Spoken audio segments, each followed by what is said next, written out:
मेरा वीज़ा आ गया था।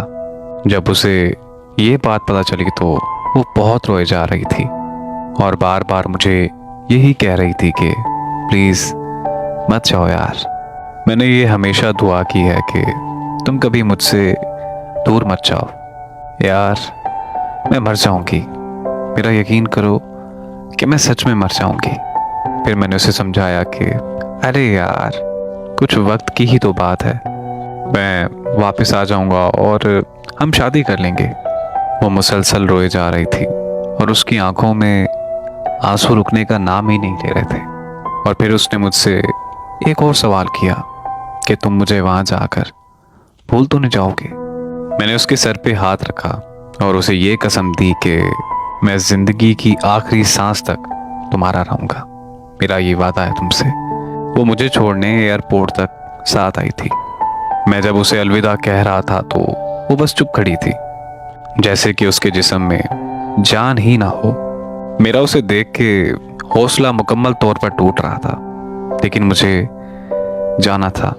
घर से दूर परदेश जाते वक्त क्या गुजरती है, ये बात सिर्फ एक परदेसी ही समझ सकता है।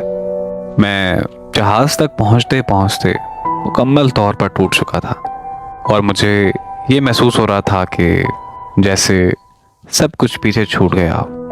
और जब उसने अपनी पसंद की शादी किसी और से कर ली है तो अब उसकी वो बात मुझे बड़ी याद आती है कि बाहर जाकर मुझे भूल तो नहीं जाओगे।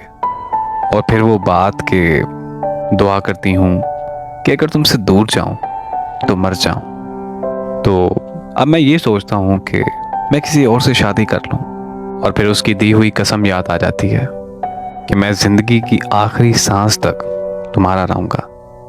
फिर आंखें नम हो जाती हैं और फिर मैं कोसने लगता हूँ अपनी तकदीर को कि परदेश और हिजर मेरे हिस्से में ही क्यों।